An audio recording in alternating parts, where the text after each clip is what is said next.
వికారాబాద్ జిల్లా కొడంగల్ నియోజకవర్గం దుద్యాల మండలం లగచెర్ల గ్రామంలో గత 5 నెలలుగా ఫార్మాసిటీ కోసం భూములు సేకరించాలని చెప్పి ప్రభుత్వం ప్రయత్నం చేస్తున్నప్పుడు అక్కడ రైతాంగం అంతా కూడా తీవ్రంగా వ్యతిరేకిస్తున్నారు. మా భూములు గుంజుకోకండి, మమ్మల్ని భూమి నుంచి దూరం చేయకండి, మా ఉపాధి మీద దెబ్బ కొట్టకండి అని చెప్పి ఎన్నిసార్లు మొరబెట్టుకున్నా కూడా ఇలా ఈ ఫార్మా కంపెనీలకు రైతుల భూములు కట్టబెట్టే ప్రయత్నం చేస్తున్నారు.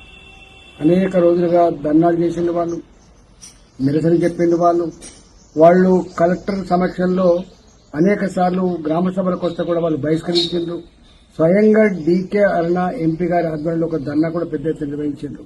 అయినప్పటికీ కూడా వాళ్ళ మాట పెడచెవిన పెట్టి ప్రభుత్వం నిన్న భూసేకరణ కోసం మీటింగ్ పెడితే దాంట్లో రైతులు వాళ్ళు కోపాన్ని ప్రదర్శించారు. దాన్ని ఆసరా చేసుకుని రాత్రి అనేక మండలాలలో కొడంగల్ మండలం, దుద్యాల మండలాలలో ఇంటర్నెట్ సేవలు బంద్ చేసి, కరెంటు బంద్ చేసి 100 మంది పోలీసులు గ్రామాల చుట్టూ మోహరించి వాళ్ళని రాత్రి అరెస్ట్ చేయడాన్ని భారతీయ జనతా పార్టీగా తీవ్రంగా ఖండిస్తా ఉన్నాం. వాళ్ళ మీద అక్రమ కేసులు పెడితే మంచిది కాదని చెప్పి హెచ్చరిస్తా ఉన్నాం. భూముల సేకరణ వాళ్ళ ఇష్టాల మీద ఆధారపడటం తప్ప బలవంతంగా తీసుకునే అధికారాన్ని ఎవరిచ్చిందని చెప్పి ప్రశ్నిస్తా ఉన్నా.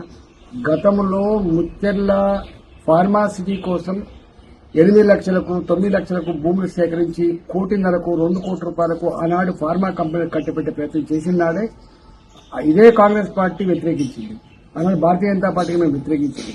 ఇవాళ మళ్లీ రేవంత్ రెడ్డి ప్రభుత్వం అభివృద్ది పేరిట ఉన్న భూములు గుంజుకొని వాళ్ళ బతుకులు మట్టి కొట్టే ప్రయత్నం చేయొద్దని చెప్పి తెలుస్తా ఉన్నా.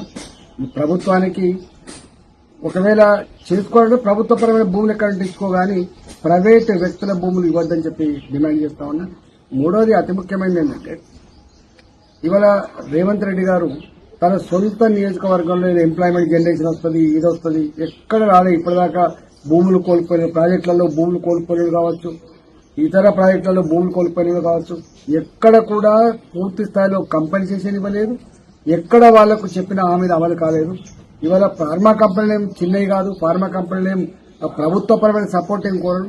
ఫార్మా కంపెనీలు పెట్టుకోదలుచుకుంటే వాళ్లే స్వయంగా ఎక్కడైనా ల్యాండ్స్ కొనుక్కుంటారు, వాళ్లే పెట్టుకుంటారు తప్ప మధ్యలో బ్రోకర్ లాగా ప్రభుత్వం వ్యవహరించాల్సిన అక్కడ లేదు. ప్రభుత్వానికి బ్రోకర్కి చేయడానికి ఓట్లేదు, ప్రభుత్వం మధ్యవర్తి చేయడానికి ఓట్లేదు. ప్రభుత్వాన్ని డబ్బులు వాళ్ళ పేదల భూములు గుంజుకొని ఆ భూముల్ని పెద్దలకు కట్టబెట్టి ఆ భూములలో డబ్బులు సంపాదించే హక్కు ఎవరికి లేదు. కాబట్టి నేను ఈ ఫార్మా సిటీ పేరిట అక్కడి ప్రాంత ప్రజానీకం మీద చేస్తున్న ప్రభుత్వ దాడిని తీవ్రంగా ఖండిస్తా ఉన్నాం. అక్రమ అరెస్టులను ఖండిస్తా ఉన్నాం. వాళ్ళ మీద కేసులు కనుక పెడితే యావత్ తెలంగాణ సమాజం తిరుగుబాటు చేస్తామని చెప్పి హెచ్చరిస్తా ఉన్నాం. ప్రజలకు కూడా నేను విజ్ఞప్తి చేస్తున్నా, ప్రజాస్వామ్యబద్దంగా మనం నిరసనలు చెప్పుకుందాం. మేమంతా మీకు అండగా ఉంటామని చెప్పి ఈ సందర్భంగా తెలియజేస్తాం.